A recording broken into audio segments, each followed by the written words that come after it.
Hello and welcome to another episode of The Aftermath. My name is Ian, and as always, I'm joined by Dylan. It's that time again. It's that time again. The ritual commenceth. Round 2. Fight. Unit 2. Man. Oh, wow, dude. Uh-huh. I love this movie, and I'm so glad we got a chance to watch it again. Yeah. I know it wasn't too long ago that you and I went through the series again, right? I mean, it's been a while. It The probably last time we watched them was before the release of the final film. Which that was what, like probably a year ago or so?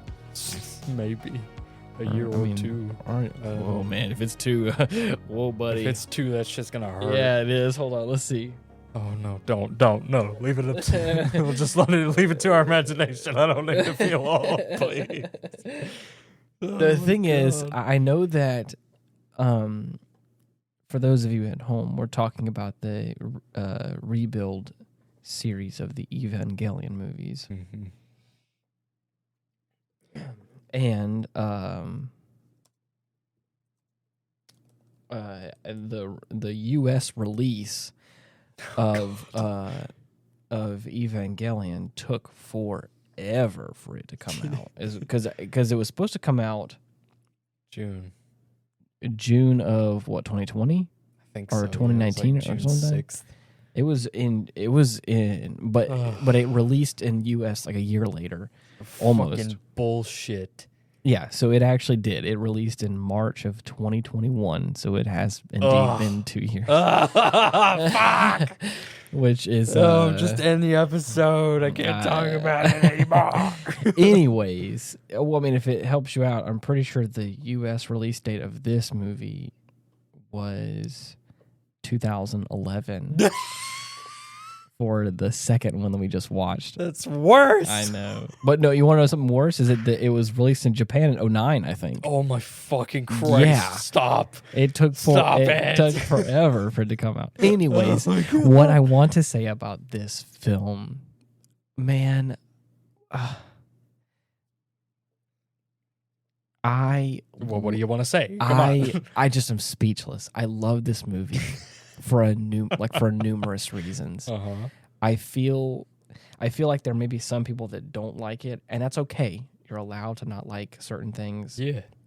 And I feel like people are allowed to like certain things that they like as well. Mm-hmm. And for me, this movie, it had a little bit of everything for me. Yeah. It felt like a little bit of a mixed bag of all the stuff that I feel like I wanted out of an anime or out of a movie like this. Yeah. It, first and foremost, like I said at the beginning of the previous episode where we watched the first one, the animation and the music. Spectacular. It just looks... Mr. Shiro Sugisu does not disappoint. It just looks clean. It just looks... What 2D animation they do use, and then like the mixture, I think of like a little bit of like subtle 3D animation they use throughout. At least it feels like it's 3D, but it's so subtle. Like it blends so well together. All of it, it's so nice, and I think it's a smooth, clean looking franchise of films, because I'm pretty sure all of them have this kind of feel about it. But I just feel like I have to say off the top, it looks cool. Mm-hmm. Now, there's quite a stigma for 3D animation in anime, right? That is long-lived. Mm-hmm. I'm starting to think I may just not have seen what bad CG looks like. Like, I can cite a couple of examples, like Knights of Sidonia comes to mind. The fucking Godzilla films that they released a while back, those were CG. Right. I can only point to those two not really being agreeable with my my visual palette. It may also just be that people are very particular about the old way. So they're... And even then, I mean, I get it. Like, there's hand-drawn purists out there that will forever shite upon any 3D. But I think it's mainly the people. Like, if you try to animate a person in 3D, and it's like up close. Sometimes it don't look good. Yeah. Like, because there's like 3D models of people in these Eva films, but they're from far away. Right. They're never up close. You don't see that model like up close because it's just supposed to be in the background. Right. And I think that is a good way to do it. And that's what I think that's what the feeling that I'm hopefully conveying across is that like there's even a shot of like a few like big rigs, like big trucks, like rolling up. Oh yeah, that had a certain feel that look like they fit in the world and in like the art style. Yeah, but they move like they're CG. You want to know what they remind me of? The Tachikoma.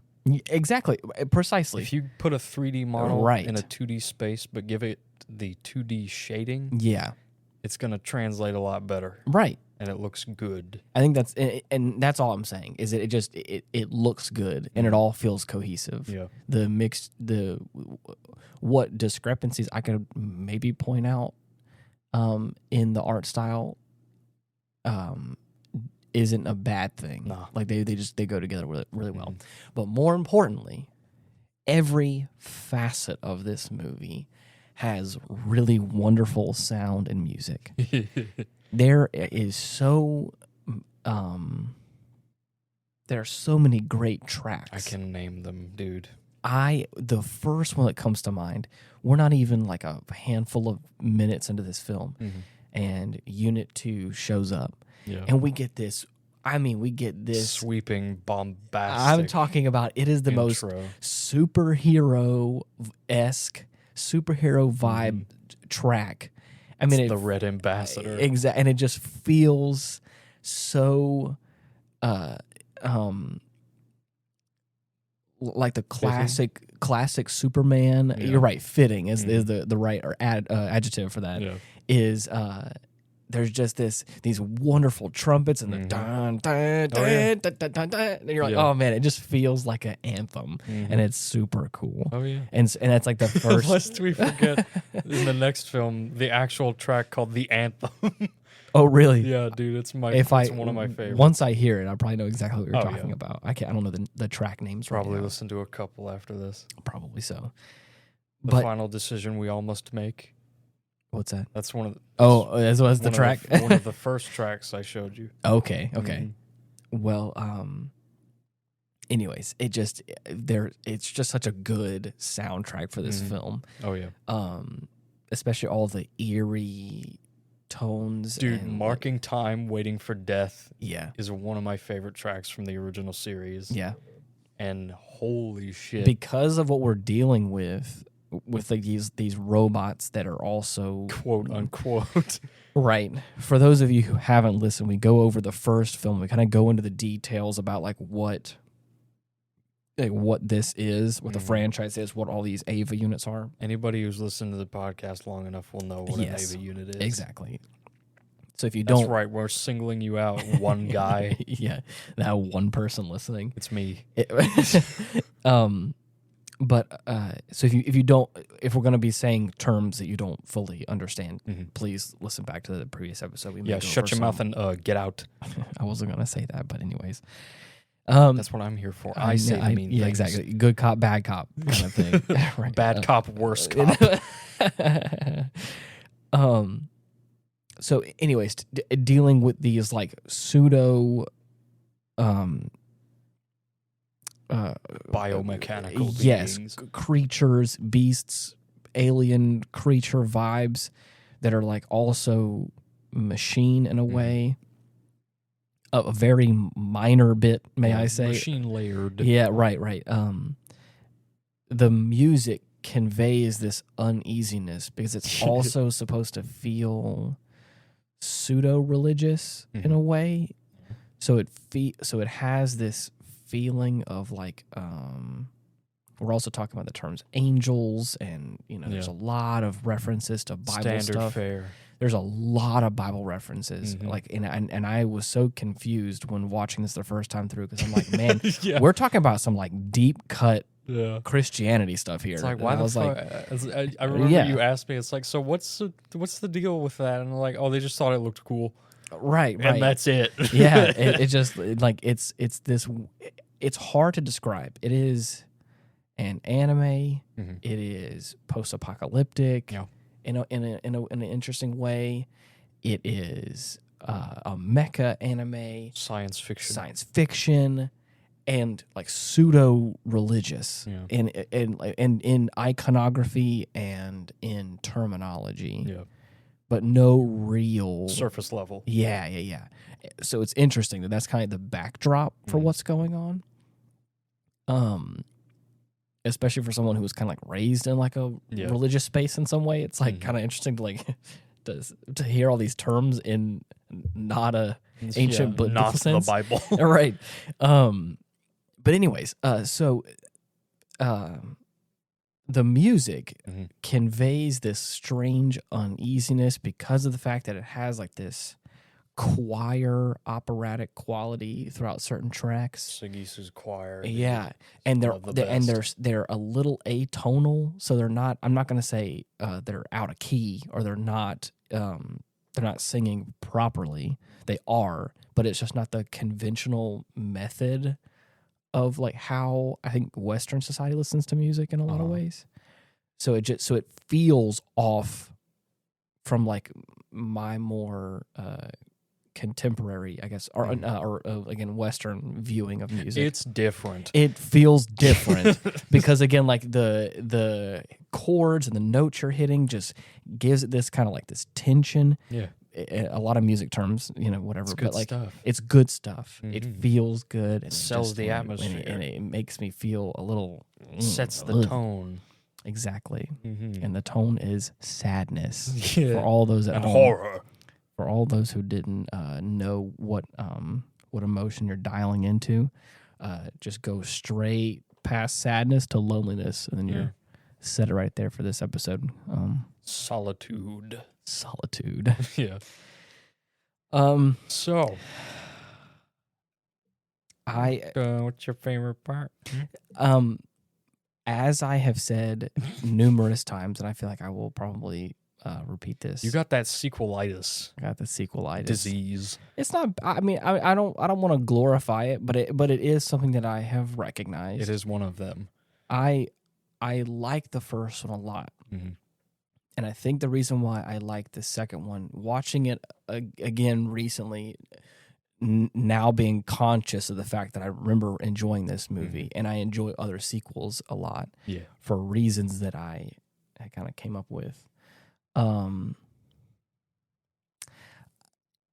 This movie, just like I've stated in previous episodes, because we already know the characters, and even if we add new characters, we don't really need to go into like a whole bunch of backstory. Yeah.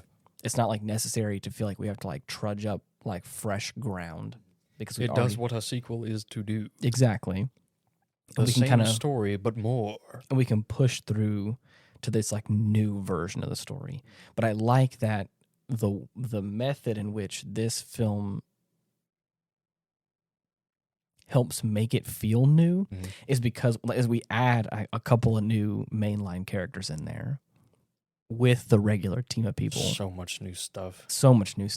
New fights, new angels. But it's all the same people. We all know how these machines, quote unquote, these machines and these people and how they all work. We all understand the relationship that's involved. Even whenever we add new people into the equation, it's not like it's some foreign concept. But the thing that I'm talking about with it has a little bit of everything is that it has, even though it is only an hour and 48 minutes, give or take, it feels like a lot longer than that, actually. It does, if for at least to me. A lot of stuff happens. And with that, we get to cover so much stuff that I feel like is all diverse. We get some serious moments at the beginning. It's all we over get the some place. but it's not, but it doesn't feel scatterbrained. It feels like it's flowing from one thing to the next, and it feels very natural and like we're living day to day. Right. There's like a fun I say fun, quote unquote. It's like a fun. I feel like it's an Evangelion, or Evangelion equivalent of the beach vacation episode. we get like we get a fun little snippet where they go just a little holiday, right? Just a little holiday where it's like this. The ocean is covered in red. The ocean is red. The ocean is red and devoid of life, right? Because it is saturated with. Is it LCL? I want to say it's LCL. Okay. Which is like this fluid that basically whenever you kill an angel, like we've talked about in the previous one, they just explode in this like blood red liquid. So all the water is contaminated throughout the earth because of stuff that happened in the past. Right. But there's this like water processing facility. And they basically just take them through the process of this is how you turn red water blue. Blue again. Full of fish. And that's the thing, is they have like a big aquarium there. They have a bunch of fish there. And like even though it is a little bit of brevity, a little bit of lightheartedness in the kind of first/second act of this film, they do a really good job of still slipping in how they got there and who didn't go and why they didn't go, and then at the end of it all makes sense as to why that person didn't go, right? Because of like past trauma and memories, and then to like push it forward, like this is what I'm talking about. Is like it all felt like it fit in, like even though it's this weird kind of like quirky moment. You had to cram a good bit in there, right. Oh, but then it also it still has fun in the fact that I can't remember her name. Asuka. Asuka moves into the house. Man, what a bitch! Super sweet at times, but at the same time, she just has a real way of the biggest, coolest, reddest bitch you ever did see. Exactly. I like her in small doses. She's pretty cool. Yeah. But anyways, it's like even with her like moving in, there's a bunch of like comedic moments that feel like that it adds some relationship and adds some emotion into what's going on. Man, the more I think about it, whenever you compare these movies with the original series, shit is moving at a mile a minute. They take so much out and put a bunch of new stuff in. I'm starting to see why more than a few people wouldn't like these, but I don't care. I still think it's cool. Yeah. The fact that it exists is enough for me. Right. It feels like, for me at least, it achieves the same thing that like a compilation movie does for anime. Yeah. How like a summarization movie you showed me, where like it hits the best bits. Yeah. And like all the important bits. Right. Even though like it may feel quick, because you're like, well, there's a lot of stuff they're cutting out because it's like it is important, but like not really for the plot, So it's like, so we can watch like an hour and a half version of an anime, and you're like, that was the whole thing within reason, more or less.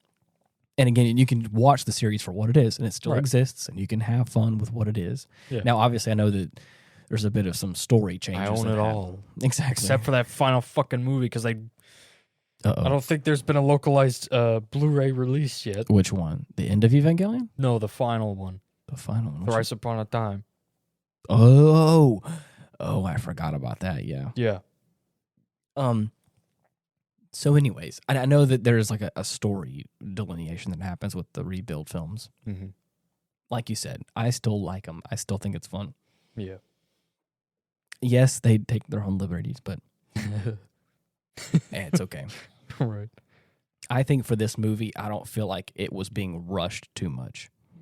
I think because like if you knew the series, obviously if you're comparing it to that, but if you look at it in a vacuum and you're like, for this movie, this is cool. Was this movie at least cohesive? And I thought it was. Yeah. So I've been holding back on continuing with this whole it has everything thing, because I really want to spend some time to talk about the end. Yeah. The end is in in the nicest way possible, it is a roller coaster of emotions, and it makes you feel weird. Yeah, but I love it. But hear me when I say that's not a bad thing. Yeah. I love it because of the way it makes me feel. I like movies. I like artwork. I like things that I can look at and I can enjoy, and it makes me feel something. Whether that's just anger, sadness, excitement, sadness, whatever it may be. Yeah. For this movie, our lead character, Shinji, he is... we use the term lead loosely now. Well, he's trying his best here. As we had stated in the previous episode, his dad, for reasons that we will get into later in this series of films... We also use the term dad loosely here. His dad is very neglectful and is very standoffish towards his son. And all his son wants is the approval of his dad. Right. Just some recognition. Some recognition. How's about that, huh? Yeah. Not too busy to say, hey, it's me, your dad. Hey, you know what? You're doing a good job. It's like, oh, Jesus. My existence is now justified. Every time his dad says something to Shinji, it is always like backhanded and... or just straight up disrespectful. or disrespectful or condescending or just backhanded. Like all those different terminology for just like, oh yeah? All right. Like, oh, okay. Right. Whatever. And Shinji portrays that in his character very well, of being kind of timid because like he just wants his dad, I think, to just really just to be a dad, just to show him some appreciation. Yeah. Anyways, as we're going through this film, there are a couple of moments that happen. Yeah. One of the first ones is that I'm trying to think. I don't want to go. I don't want to brush over anything. What is the first fight that happens? Not the one with Asuka, but the one where they're they all get together. It's the one with the Sahakuyo. The winged beast. Yeah, I was about to say because that's like the fourth fight. Which one? Oh. So wait. So the first one, obviously, the first one was Provisional Unit 5 against. Oh, okay, right. You're right. Yeah. I'm. Then we got Clockeel. Clockeel? Yeah. Is he the one? I don't think that's actually his name. Okay. Yeah. That's your little fun name. Okay. He's the one that was like stepping on the ice and was freezing it, right? Yeah. Got it. And then that's when Asuka shows up. The next one we fight is Sahakuyo. Okay, that's what I thought. Yeah. Beautiful fight sequences. I mean, there are... The old design for that motherfucker was so goofy looking, dude. So weird. I remember that one. The old fight for that one was so much less extravagant than this version. I remember that too. It was very short-lived. I remember we went through it and we were just like, wow. Okay, yeah. They just took care of him. Yeah, and that's it. Oh, man. The interesting thing about this fight is it's the first time where we get all three units together at the same time. A triple threat. We got the one on the fritz, kind of twitchy, and then we got Unit 1 who is ready to just fly off the handle at any second, and then we've got Unit 2 which works, properly all the time, like it's supposed to. Right. Basically, this angel is. You were gonna say fucking alien. Well, because it's an extraterrestrial being. That shit's man-made. I'm sorry. It is a black hole that is bending light around it, and it is flying from space towards Earth. Yeah, bro. And it is just and then whenever it finally does shed its black void coil, it fans out into this like. It's a rainbow ball with octagonal mirrors. You're right, and it looks like a celestial alien being. Anyways, biblically accurate, biblically accurate alien. I'm angel. Sorry, a little Freudian slip there. Oh my god! So basically, as it looks like a black hole, and they're like, this thing is the equivalent of a sentient meteor. Yes, and it's just coming straight for the base. Mm-hmm. So they're like, we're gonna catch this motherfucker, right?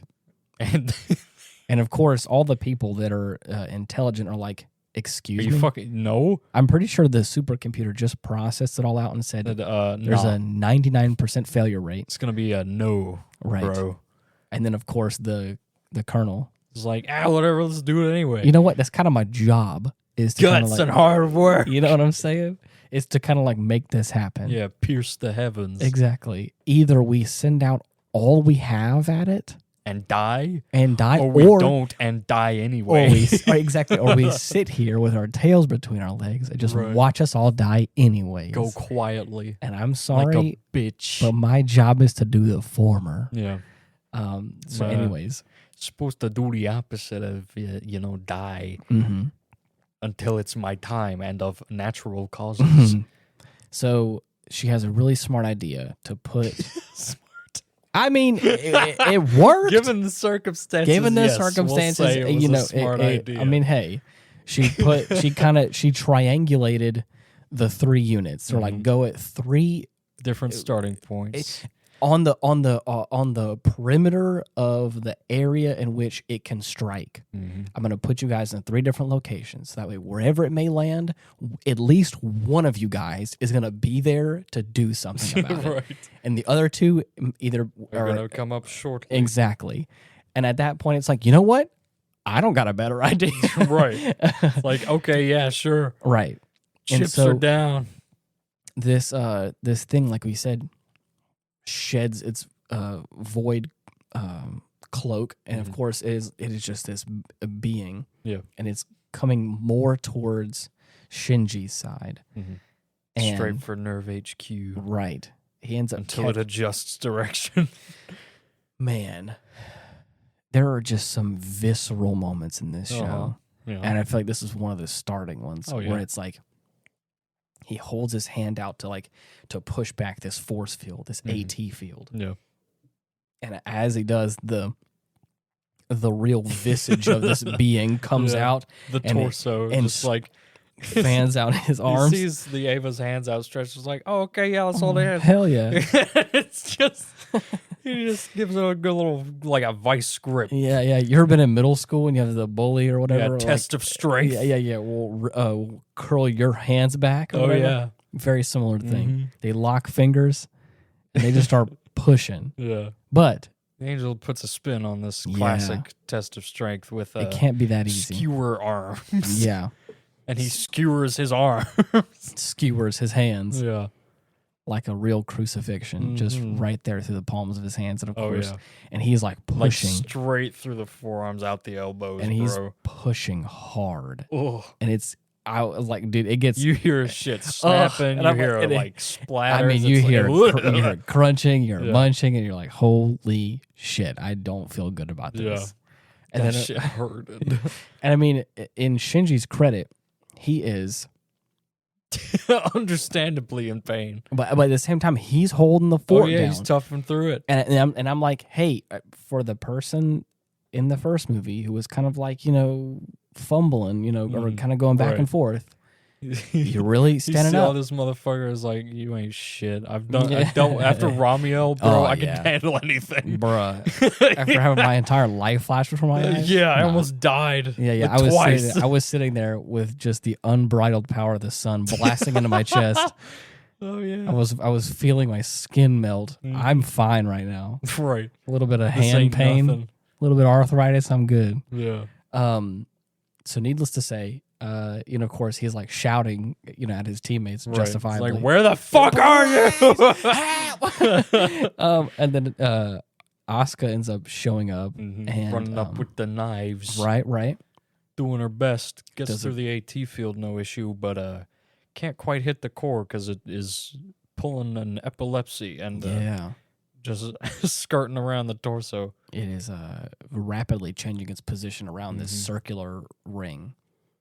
And then Ray comes out of nowhere, just grabs it. Yeah. And it's like burning. Me when I get you. Me when I get you. Is grabbing it, and it's like burning her arms. And then, of course, you know, I just love how like Asuka is aghast at the act of teamwork, and she's like, "What? Right? What the fuck?" But I love how she gets reprimanded, and then she proceeds to call everyone else an idiot. Right? And she gets angry at everyone Quit else. standing there. Yeah, like literally, Shinji is holding it back by the physical weight of this this monster. Ray is having her arms be burned by holding this thing in place, and she's like, "Oh my gosh, where did you come from?" And then she's like, "Oh, please hit the fucking thing!" Please. And she's like, "Oh my god, if everyone would just shut up." Now go ahead and die, idiot. I was like, well, I mean, yeah, your teammates are in pain done that right a little now. faster. Right. You're just sitting there twiddling your knives around. He's going to be stuck with terminal carpal tunnel for the rest of his life. He's going to have the lack of forearms. Yeah.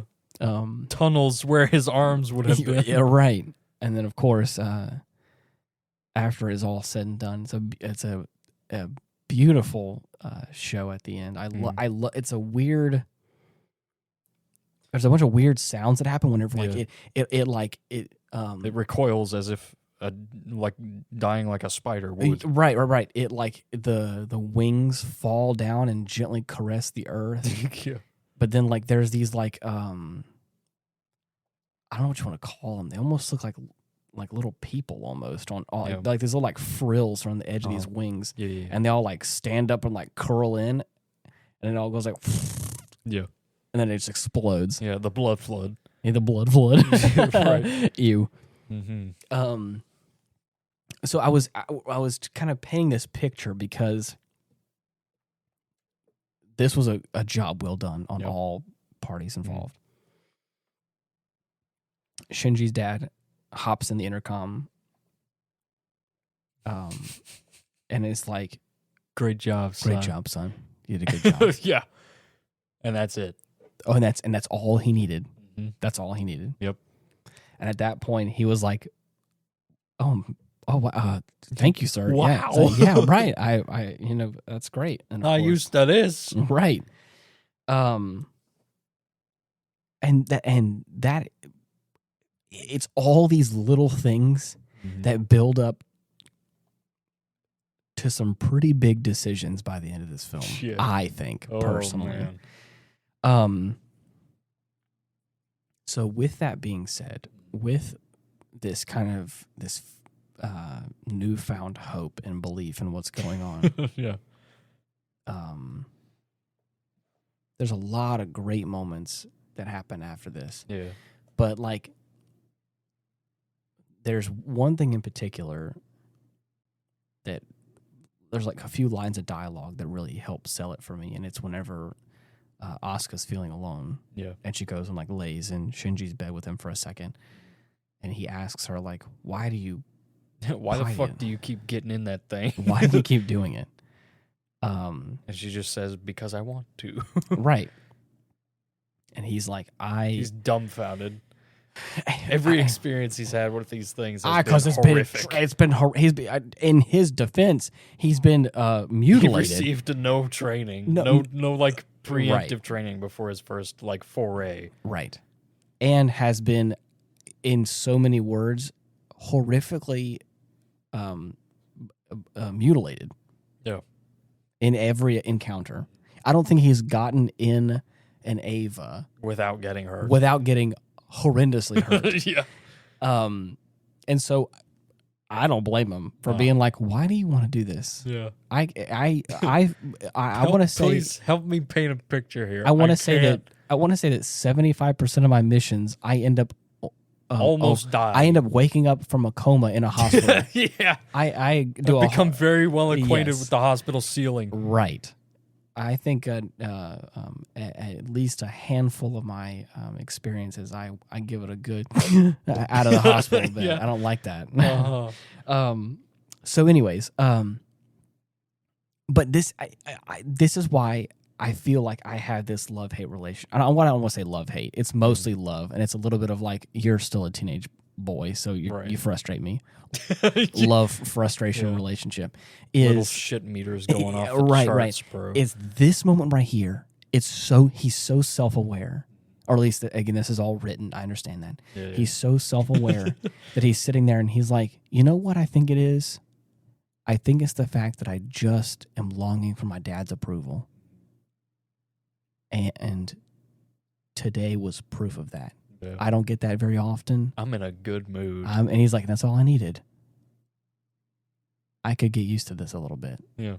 And it was like, damn, dude. Like, wow, that's I was like, fucking sad, bro. But also, such a mature thing to say for someone in his position that I don't think fully understands the weight of everything going on, and has in the past, comically, I don't think understood the weight of his decisions. Yeah. So for him to sit there and go like, I got a good wake up call. Right. Yeah, you're right. You learn a lot when you're, near death multiple times. On an entire country, world per se is depending on you. Exactly. So anyway, here's this positron cannon. Yeah, fire away. And, you see that geometric shape that is an eternal, a constant state of shifting. Yeah. Go ahead and try and hit that right there, Nessa. There's a little red ball amidst the mirrored surfaces. So also positrons, they tend to change based on gravity and the Earth's rotation. So just go ahead and factor for that one. Yeah, do it. Use it. Use it. So this moving forward, there are so many great conversations between the kids of this film and the adults that really help. It really helps solidify for me that they're like 13 in this film, 14 maybe. Yeah, for about 14. There are so many funny. They're not funny. They're like serious. They're serious conversations. Right. But I'm able to look at it from the aspect of like, that is a person that is about my age talking to a 14-year-old. Right. Like I think in this movie, I don't think Misato's over 30. No, she's in her 20s for sure. That's what I'm saying. And at that point, I'm like, I'm trying to put myself in Misato's position of like, you're in some sort of authority and you're trying to wrangle up these teenagers who are also like living with you that are kind of being like little shit teenagers. That's just the way it is. And it's like there and the frustrations that I have with the characters, I feel like for me get justified when I'm like, because he's a 14-year-old. He's still like, I don't think he fully understands like what's going on with his mind, like hormonally right now. Yeah. Let alone, trying to, I don't know, kill an alien angel god that's like, threatened to, I don't know. So anyways. Life and death situation. Exactly. Oh, severe life and death. Child soldiers. Exactly. And that's just what I'm saying. Yeah. There's a couple of times where I feel like there's some things that are very questionable that are said or done from Asuka and from Shinji. Yeah. And then when I put it in perspective, I'm like, oh, it all makes sense. You know what? When I was 14, would I have said something more intelligent than that? Probably not. I would have said something probably more cringy than that, to be honest. Exactly. So anyways, in the first film, we don't get a lot of we don't get a whole bunch of relationship between Shinji and Rei. There's like a little bit, but it's mostly one-sided, and Rei is very closed off and is very what's a nice aloof word? I don't want to say aloof, but it's like is very apathetic, neutral, apathetic. That's a good term. Doesn't care, is what it feels like. Yeah. And in this film, and there's like in the second one, there are moments where I think Shinji, on the tail end of the first film. Yeah. Kind of is trying to kind of like cracks the shell. Exactly. And this movie continues that in such a nice, slick way where he just does these little gestures of like, I noticed you don't have any food and I made you food. Yeah. Even though you don't eat meat, I'm sorry, I'll give you some soup here. Right. And it's these little things that he keeps doing, and it's warming up her cold heart. The awakening. Right. A little personality starts to peek through. But this is also, in this film, we also get to see her in Let's like talk about that shot with the knife. Oh my! Oh man! Oh man! And there's just this. People use that more. There's this moment where she's like learning how to cook to repay the favor and have like a little dinner party with everyone. Exactly. And she even invites Gendo. Well, before we get into all that, before we even learn that she's like trying to learn how to cook, there's all these nice gestures. She doesn't show up to school one of the days, and of course, Shinji is like, "Oh, I wonder if she's okay." Like, and then it just like cuts to. It feels very sad. It cuts to her in her like her very crusty apartment, and she's holding a knife. She's holding the knife with her left hand, and not the correct orientation that you would hold a knife. Right, blade facing toward her. And she's holding it. And she's just staring. And again, if you know the character Ray, it's like very, very... She's got red eyes, which does not help. No, does not help. It's just... But she also like has so this like fucking sinister, this expressionless face. Yeah, and it's either like there's one of two things: either you're planning on killing somebody, or you're like contemplating killing yourself. Is what it feels like. And I'm like, no, Ray, don't do it. It's gonna be okay. It's okay. He's just being nice. You and/or anyone else, I'm sure, don't deserve it. Exactly. And it's just a little flash. It's so fucking funny. Right. And then in the next few, like a little bit later, we see some bandages on her hand. And of course, it's like cut wounds around her fingers, like she accidentally nicked herself while she was like properly using a knife. Slicing and a dicing. Right. And then when asked, like, oh, God what happened? Knows what. When asked, she's like, "Oh, it's nothing." No, like, and she's kind of it's a secret. But it's not. It's more like it's like a coy and embarrassed way, not like a "Ooh, don't look at my scars." Like it's not like that. Where like people should be concerned for her. It's more like it's a surprise. Been fucking terrified, bro. Right. Like, so, what the fuck is this bitch on, dude? Dude. And this what's in those pills she's taking? Bruh. Who knows? And in this moment, we also realize that she is in like a test tube. Mm-hmm. Like oh, no, that's not her. That's the other her. Oh, I forgot. Yeah. Holy shit. Oh, okay. So regardless, there's this scene where, wait a minute. Uh-huh. So if that's the tube ray that we see is Ray 2. The tube ray? Yes, the tube ray. Right, in the back to tank? Yeah. Yeah. That's the only shot of her that we see in this film. The ray that you see throughout the film is the first ray. Right. Or is it? Exactly. Well, I would imagine. I think it is. Yeah. No, it's the same ray from the first film. Right. That's what I thought. She just hasn't died yet. Exactly. So we get the first taste of what I thought whenever I first watched this, which is why I said that just now a few seconds ago. Yeah. I thought that it was like part of like her treatment was she would like go into that tank or whatever to do something. But I know now from watching later iterations of the movie that there's actually like multiple versions of Rey. Clones of her. And to be honest, the original Rey that we know from the first film and the first section of this second film could be a different iteration. Yeah. I think it actually is implied. I think it's implied later that there most certainly was a lot of failed attempts, and this is not the first one. This is the first like successful one that's been around for a while. This ain't the first rodeo. So needless to say, shit's fucked. You're right. Shinji is trying his best to reach out to Rey and is establishing a really good relationship. Or he's establishing a really good friendship. I don't think he wants anything besides him just trying to be nice and show affection towards somebody. that has kind of just been like kind of neutral towards him, right, and not been like a total dickhead to him, like his father or Asuka. Right. Misato's kind of been there as well, and he's kind of, you know, he kind of has the same sort of like, I like her. It's not that I don't like her. She's okay. Yeah.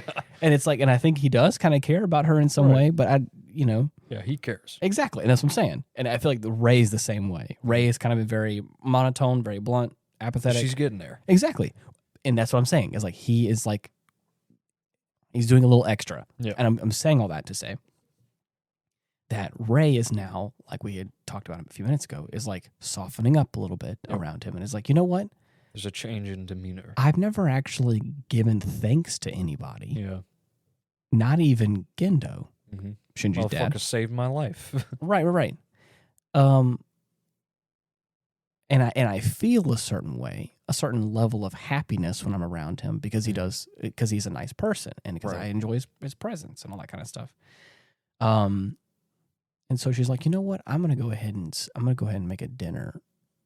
And this is so we see that Ray spends a lot of time with Gendo, Shinji's dad. And at first we thought it was just this kind of like teacher's pet relationship. Yeah, passerby type deal. They're having dinner, or I guess what you would call dinner, quote unquote. Ray is eating pills. Right. At this long like banquet table. Yeah. And like, she's like, so do you like food? do you like eating food and with like other people? And he's just like yeah. Yes. And she's like, would you say like eating would you people say with others? Would you say that like cooking food is an enjoyable experience? And he's like, I mean, I suppose. I guess. What are you getting at? Yeah, it's like, what the fuck are you? What do you want? Right. I'm not used to. You don't usually ask for shit. And this is you're just supposed to sit there and do what I tell you. Right. You're a clone monkey. I don't know. You're something. You're just a thing. That's what he would say. You're just an object. A means to an end. Right, exactly. A tool. A tool is a perfect word for that. Clone monkey. I'm gonna hold on to that one. So there's an emotion that is brought up in this little sequence we're about to talk about that just makes me ask why. And again, it's been a while since I've seen the third and fourth film, and I think you were telling me in the fourth film they describe this feeling that I'm having. Yeah. But Ray sits there and is like, Is there a possibility for me to invite your son out here to have dinner with all of us, a home cooked meal? Oh God. I think that would make him really happy if we were to have something like that together. Yeah. And initially he's like, and I mean like lightning fast. No, I don't have time. And it's like, I'm sorry. And for me, I ask, what is up with that? Yeah. Like, why don't you have time? Why were we like having this kind of like interesting conversation? You have time to sit down with a clone of your dead wife and eat dinner. Whoa! Wait, spoilers, my guy. I'm kidding. You shut your goddamn mouth. I was getting there. Is that you're right? You have time for me here to sit down and have this, whatever you want to call it, this weird ass dinner. You're quote unquote busy, and you can't make time for your own son. What's going on there, man? Oh, Jesus! And then just I don't like him. I think he's a little piece of shit. Just like that, Gendo is looking over at Ray. And you can see the blue hair shift to this brunette hair. The red eyes turn to like this shade of brown, and the face just changes a little bit. And before it's his fucking wife. And it's his dead wife, Yui.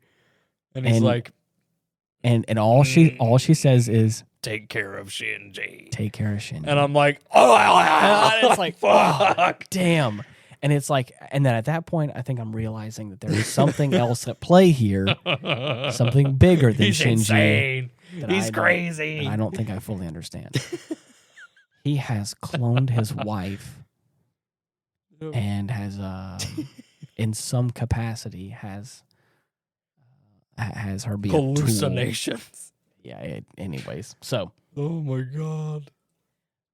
with all that craziness out the way, to ground this back in more human emotions and more like really good feelings. Yeah. Which there aren't many of. Yeah, especially at this. I would say that once this is the hump of the roller coaster. We're getting to that point. The where precipice. Yeah. We're getting to the point where I'm like, well, there's a whole lot of fun stuff happening here. What? We're getting kind of high. Like, hey, is that an edge I see? Oh shit, we're about to go the down. Horizon, perhaps. Yeah. Oh my god. So there's this moment where like I think Asuka's like kind of catching feelings, but I think it's more so the fact that I think she's just jealous. Yeah. That I think Rei wants Shinji, and it can't be her. Anyways, there's a whole lot of stuff going on. Yeah. Shinji's kind of just oblivious, or I think he's there, but I don't think he's stupid is the word. I think he's a young boy who just doesn't know what's going on. Yeah, stupid. Stupid.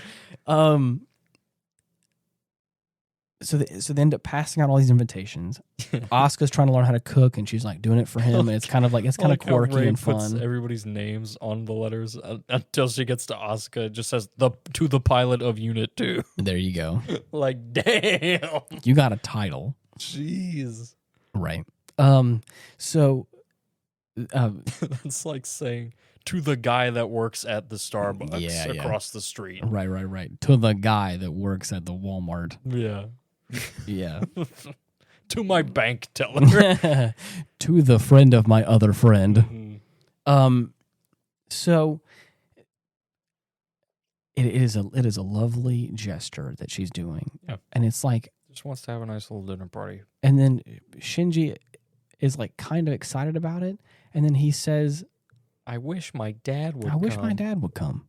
He's like, this is such a nice thing for Rei to do for me. Yeah. This is so kind, and I appreciate it. I just wish my dad could be there. Because, again, it's a secret at this point in time. Right. And it's like, oh, man, this is going to be such a great, heartwarming moment. Yeah.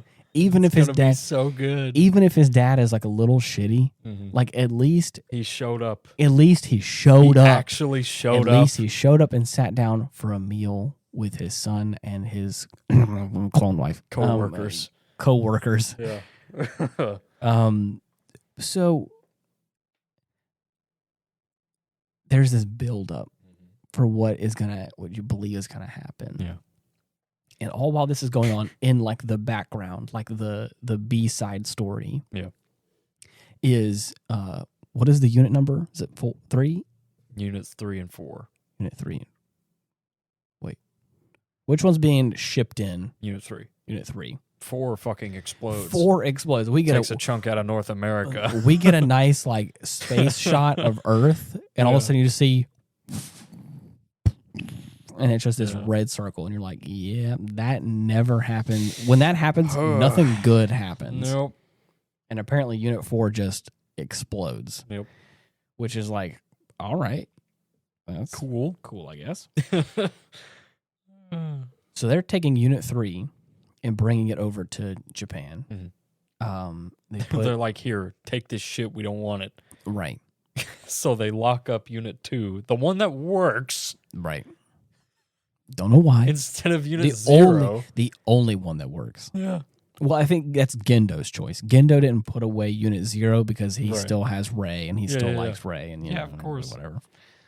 And of course, it's crucial to the plan. Yeah, right, exactly. And then the plan also is Unit 1 is a very special unit. That's the one Shinji unit. Shinji's the one that can operate it. So he can't put that away. So it's just like, and guess we're just gonna put 2 away, right, to kind of start practicing on 3. And apparently there's some sort of Vatican project. The Vatican Treaty. Which I think like basically means like you can't have more than 3 Avas per country. Exactly. So it's like, well, it kind of feels like great. Love it. Yeah. So needless to say, I can't say or blame them. Yeah, hey, I mean, there's rules for a reason. I get it. So, they're in the process of getting Unit 3 all like, gussied up and ready to go, and get it ready for like just a trial run. But they need to choose a test pilot. Right. And then Asuka steps up and is like, you know what? I'm going to go ahead and volunteer as tribute. I'm going to go ahead and do it. Let's go ahead. Tribute. Unknowing tribute. Right. I'm going to go ahead and do it. I'm going to go ahead and just, Rei is doing a nice gesture for Shinji and his dad. And you know what? I'll leave him to it. That's fine. I don't need to be there. You know what? It's not really my cup of tea anyways. Yeah. So she says. Yes. There's this lovely sequence as well where she's like getting suited up. Having a heart-to-heart with Misato. And I'm like, I feel like they're trying. They're just twisting that knife, bro. The thing is, the knife's not even in me yet, but they're sitting there and they're doing a little twisting motion with it just far enough away. You're like, pointing at you like, guess what? This is coming for you. So, anyways, they're Ray knife shot. So anyways, to wrap this whole thing up, she gets into Unit 3's plug. Right. Hold on. The whole thing with Asuka is that she's worried about being alone. She doesn't like to be alone. Yeah. And there's this whole, she like goes in this vent about how like, I think I'm actually okay being alone and all this kind of stuff when it kind of feels like it's denial. Yeah. She's saying she's saying the things to kind of make herself feel confident. Yeah. But you can tell deep down that I still feel like that's just not what she believes. Hurts, bro. And it's like, man, you just don't want to be alone, and you just want someone to be there for you. That's why you called Misato, even though like you have never really confided in anyone like that, and like now here you are, like I don't want to say regretting your decision, but you're like, I need to know that someone's here with me during this very important moment. Mm-hmm. So she gets all suited up, like you were saying. Yeah, she gets in the plug, and we hear metal creaking. Oh man! And then you see. From the depth of the plug comes this, the blue void. Right. And then the transformation begins. And it happens fast. Mm-hmm. The whole plug shuts down and she's gone. Yep. Turns into the ninth angel. And apparently there's like this blue goop on the back of the neck that keeps it all, that keeps the plug from ejecting. Mm-hmm. And turns the plug into the core, basically. Exactly. And I think Bardio might be one of my favorites. Which one's on? The one we're talking about. Oh, the goop monster? Yeah. Just the fact that it's different. Yeah, it is. It's very different. It's the ninth angel, and the plans get canceled at this point in time to have the dinner. And so you're like, oh man, I know what's going to happen here. The fucking shot where Gendo's fucking limousine, it might as well be, is making a swift wheelie, screeching down the road, getting back to headquarters, and he's like a few feet away from Shinji. Yeah. About to pick him up.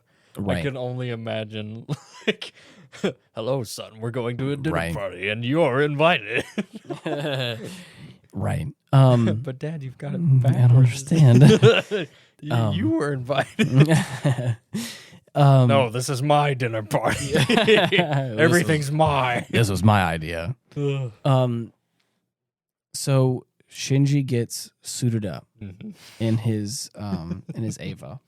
Newly equipped with the dummy plug. Right. The dummy plug is like an autopilot system that can take over in the case of a lack of a pilot in a way. Yeah. Shinji gets suited up and he's there. And he gets a weird there's just so many good lines. Yeah. There's the one line where he's sitting there and you can hear the hum of the plug, and he's sitting there, and he's just really kind of like in this like moment of meditation before like he goes and does this thing. It's not like an intentional thing, but he's just sitting there with his eyes closed. Mm-hmm. He's like, there's something oddly comforting that I'm feeling now inside this, inside these Eva units, and you're like, that's before he's about to fight Sakuya. Really? Before they go on the dash. I got the different. Oh, you're right. You're right. Regardless, it's still a good line though. Yeah. He's like, man, there's something in here that just reminds me of my mom and Ray.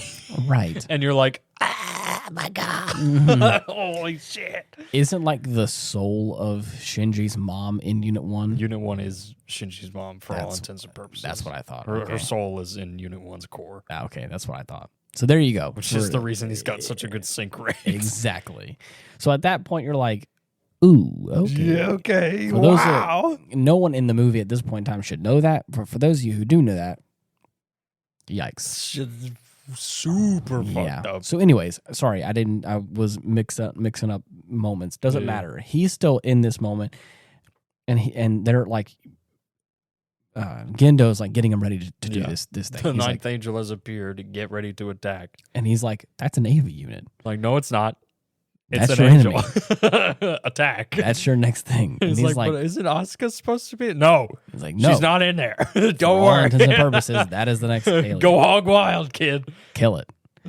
And so he keeps holding back as a friend probably would in a fight like that, where he's like, I don't want to hurt my friend in this moment. Yeah. The dummy plug intervenes. Yeah. He's getting choked out on the ground, about to die. Right. Until and there, this is that beautiful moment. This is that turning point of the movie where I'm like, I feel like we're in a different movie, not in a bad way, but like the first chunk of this movie that has led us and has built us up to get to this point has felt like such a different tone, a different feeling. And now we're here in this moment, and there is sound effects. There is this like, there's this intense music. There's things happening. And then the second that Gendo makes the call and is like, for all intents and purposes, the pilot's not doing anything. Yeah. Intervene. Activate the dummy system. Full control. The screens on the outside turn off, so Shinji can't see what's going on, but he can hear everything that's going on. Yeah. And this whole thing like goes over the top of him, and it latches on and locks his hands in place, which I think is also insult to injury. It's a lot worse to like be holding onto the controls with like these like computer arms, like robot arms, like holding onto yours. And he's obviously freaking out. And he's like, "What's going on? What? Stop this!" Up, he's bro. like, "Stop this!" And I mean, instantly, it makes this thing go beast mode. Oh yeah, it goes feral. And then the second that happens and it fully takes over, all of a sudden, all the sound, all the chaos, the music, everything just goes. Whoosh, it's quiet for a moment, and then there's just this beautiful song of all these children voices, and they're all, they're singing to their best heart, but it's like a little out of key, and it's a little quirky, and it just sounds like a group of kids that are singing this lovely song. And this is fully the backdrop to the scene of carnage. The biggest table turn I have ever seen. It is the back.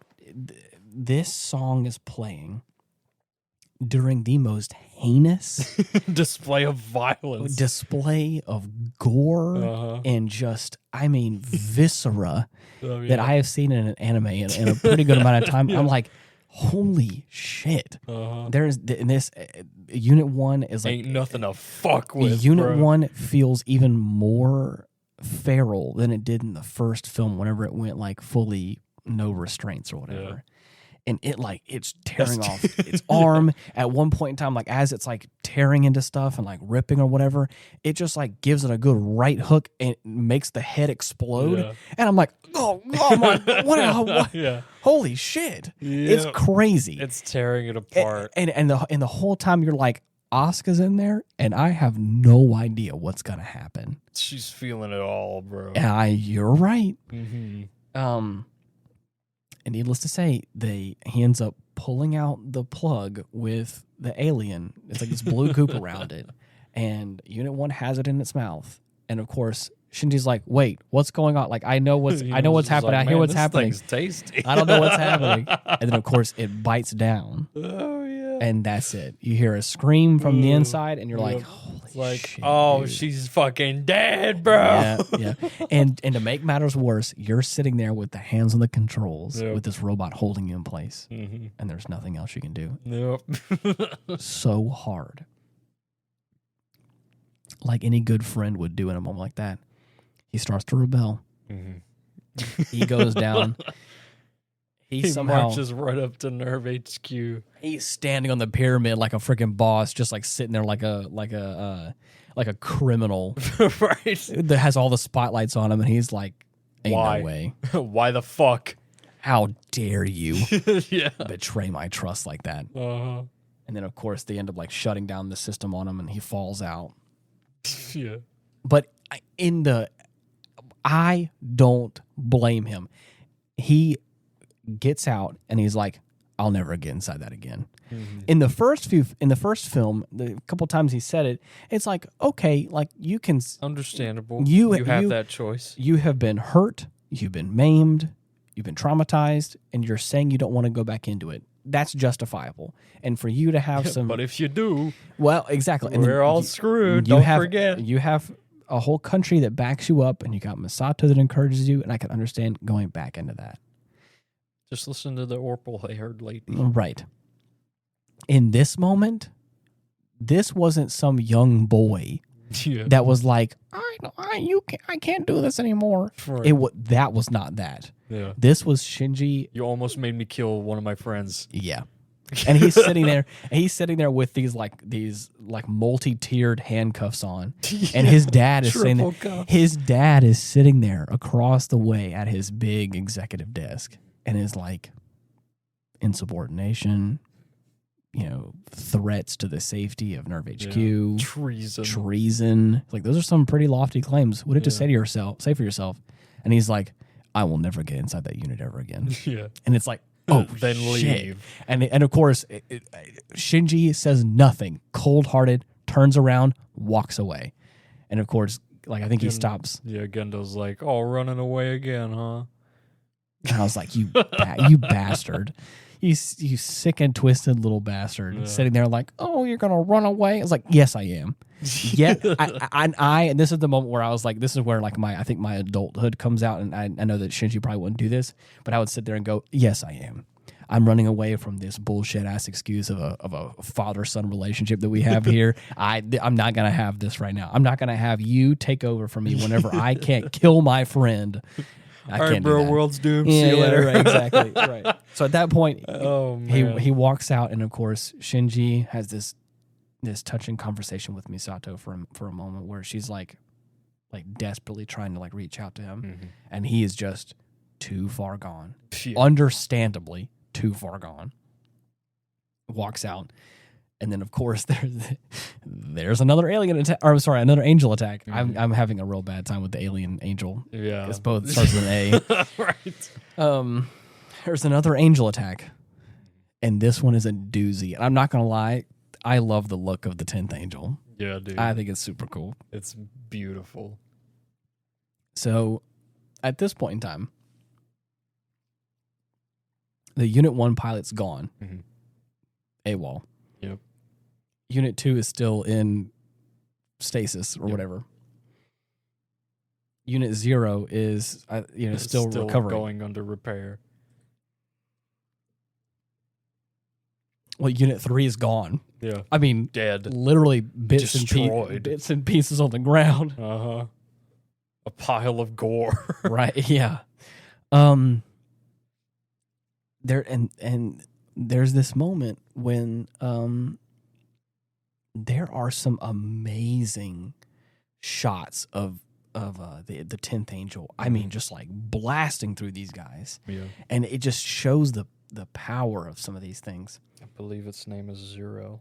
Yeah. Just double check. The first shot that it does, it blasts through all the protective layers, and it gets straight down there. And you're like, holy shit, that is a big explosion. It even charges up a little blast, twinkle of its eye, and the entire pyramid of Nerve HQ is gone. And it's like, holy shit, dude. Yep. And at this point, like, what was her name? Mari takes control of Unit 2, secretly, covertly, and just like full sends it into just like crazy primal mode and like it does a good job like getting through all of its levels of like shielding and fucking love that NT fight, field. bro. Dude, it's so good. And then I mean, this is where my heart breaks. Unit 0 comes out of nowhere with Rey inside of it, and she's carrying over her right shoulder just this massive rocket. Yeah. And it's just like running. An N2 missile. And just jams it into the shield. And of course, like, I've got a present for you. Right. And it's like it's bending the tip of the missile and stuff. There's just this, ain't working. This last barrier, and she's like trying her best to like match the NT field and trying to get it all up in there. And everyone's trying to tell her like, no, stop, no, whatever. Yeah, you're gonna die, dude. Right. And then you saw what that thing just did, didn't you? There is this lovely moment where she's holding onto this missile, and she's like, I would do this for him just so he doesn't have to ever be in one of these things again. Yeah. Because all I want to do is make him happy. And you're like, damn, dude. I don't think Shinji in this moment, you're like, I don't think Shinji will ever know how much this Rey really cares about him. Yeah. And I mean, that's the until part. a few minutes from now. I mean, maybe, but still, I'm talking about not like face to face. Yeah, you can see the actions and stuff after it, but like he will have still like end up face to face. Well, I'm talking about like I don't soul to soul. He will. I don't think it's the same. Personally, I don't think that he will ever have Rey in front of him, being able to say those words in person to him, which I think is what he needs to hear. I don't think there needs to be this like, you know, through the cosmos connection like that, where I mean that is very touching. I think it is going to help him. But I think that like as a friend, as a person, as potentially a romantic interest, having that connection with somebody where like if she was to say that to him, I feel like that would make him into a different character. I feel like if those words were said earlier, I feel like he would be a much different character later down the line because of that kind of stuff. Anyways, nevertheless, with what little bit of Unit 2 Mari has left, just like rips with its teeth open the last bit of it. The missile, gosh, the missile goes in. Unit 0 throws Unit 2 away with Mari in it. Yeah. And then Rey is caught up in the blast. Boom. Probably survivable, like, you know, all intents and purposes. Like, I mean, I've seen the units look a lot worse. The AV units look a lot worse. So it's like, definitely was charred up. There's probably a lot of stuff going wrong. Like, I mean, who knows with like the traumatic injuries and stuff like that. But, Surreal is fine. That's the hard part. It's just like, wow, that was weird. Yeah. Anyway, you're looking pretty tasty. And this is the part that hurts. Is it this char grilled Ava unit? Yes, please. This Ava, this alien, this angel just gobbles up Unit 0. Yep. And it's like leaves naught but the calves left. And you're like, there ain't no surviving. Nope. She's gone, bro. Gone. And that's what I'm talking about. It's like, that's hard.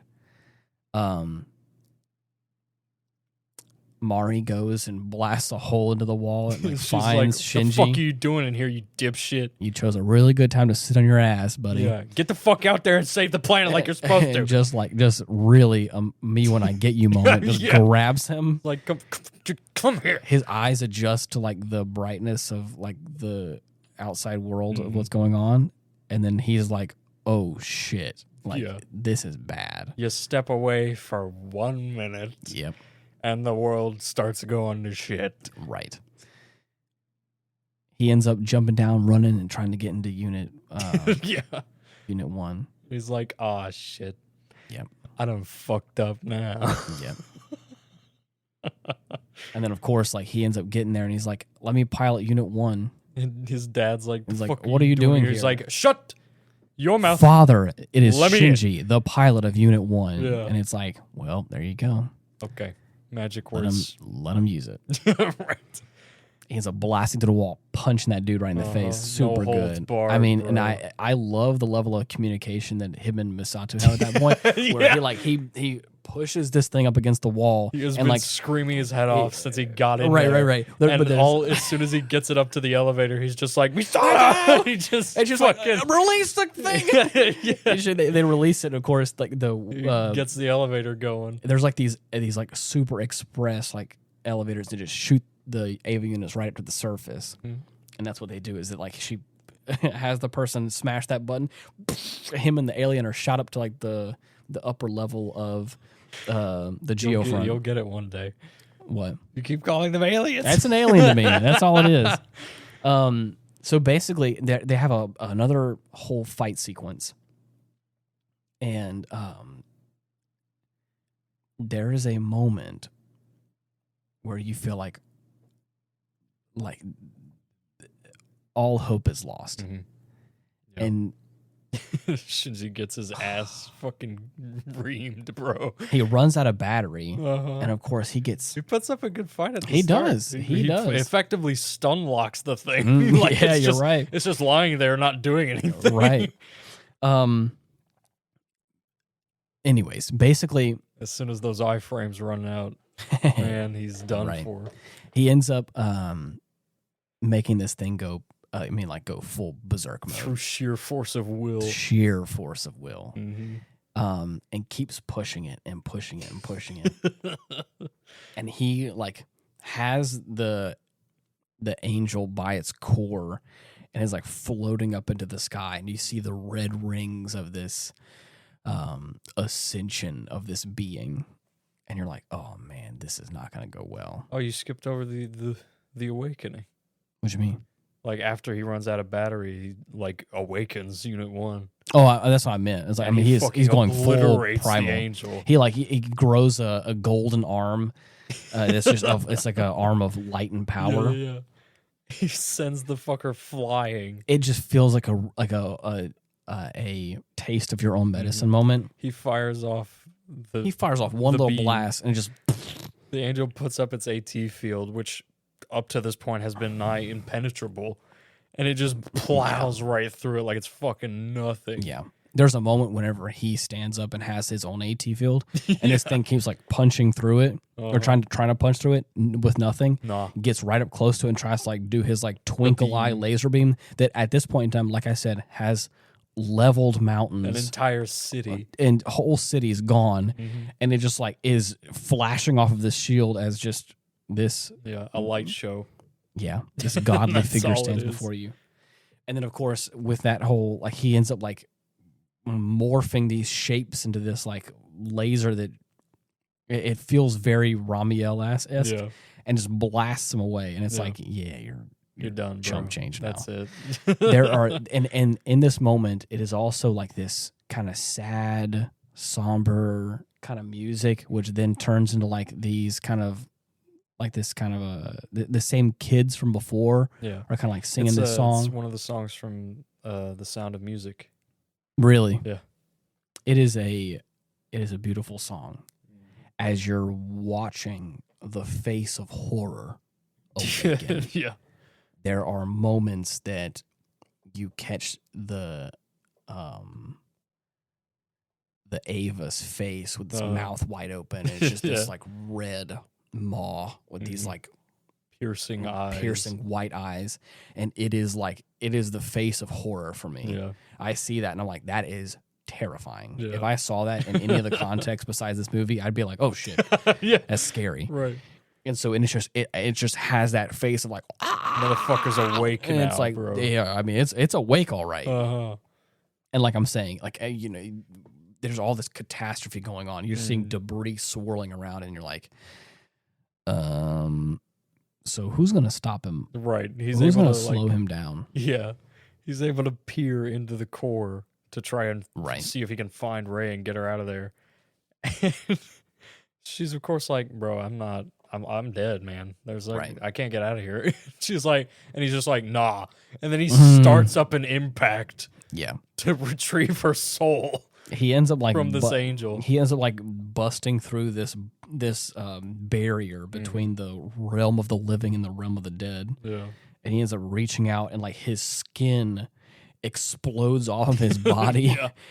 And he's just like burned or whatever. And then he reaches out and grabs her and pulls her through. Yeah. And in the process of doing that, he then is like holding her, and they have this beautiful heart-to-heart moment. And he's like, I just need this right now. It looks real sweet and nice on the inside, right. But on the outside, you see the angel's body fucking explode. Exactly. And the remnants form into a giant ray. Yeah. Representing her soul, which is now being absorbed into Unit 1's core. Right. And there you go. And there we go. Impact started. Exactly. And in the process, there's wings, there's like these wisps of light coming out from the back of it, and it's just rising and like changing into this like ethereal light being. And Ritsuko's just going through the motions. Yep. She knows exactly what's happening. Right. Misato is like, I've seen those things before, and I don't like this at all. Yeah. And then like Gendo's like, well, looks like plans are expedited a bit. Looks like our plans are coming to fruition. You're right. And it's like, bro, what are you talking about? This will surely allow me to see my dead wife. Yeah. It's like, okay, bro. And then of course, cut back to Misato and her team, and they're sitting there like, this is truly the end of the world. Yeah. The end of Evangelion. Oh, wait. Yep. Different one. And then hard cut to credits, and you're like, come on. Like, shit. There's a little bit of a teaser that happens immediately after the credits or whatever. You see a spear come down, the spear of Cassius, and it pierces Unit 1, stopping the impact. Right. And the Mark 6 is coming down. The pilot, of course, is Kaoru. Right. And then the events transpire, so on and so forth, which are elaborated on in the third film. Right. Holy shit, the fucking third film, dude. Oh, man. We are running out of time for this one, but meter's going up, bro. But, dude, I can't wait for the third one. Yeah. The second one, I think, has a special place in my heart because of all, like I said before, of all the different emotions and things that it captures, and just all the different stuff that goes on through this movie is super cool. Music, the vibe, the soundtrack, all of it, super cool. Oh yeah. But yeah, you have anything else you want to say about this? Oh man, because I think I'm good. Yeah, I'm tapped out. Yeah, that's all I got. Well, for anybody out there who is looking for our links or places to find us, we have a link tree /Ian Wolf where you can find all that stuff. Or you can type in Aftermath on anywhere really, and you should be able to find us. But easy enough. Or if you wish upon a star real hard. Yeah. I heard that if you throw a spear into the heavens, make sure it lands on the moon. Yeah, it will 100% it'll strike true. Yes. At the podcast, from what I was told. We'll begin the broadcast. Right. Or you just wait for it to fall from the sky and you just raise out your hands. Right. And then grasp it real good. Firmly. Yeah. Regardless of how much it hurts. Right. But anyways, until next week, thank you so much for listening. See ya. Bye-bye.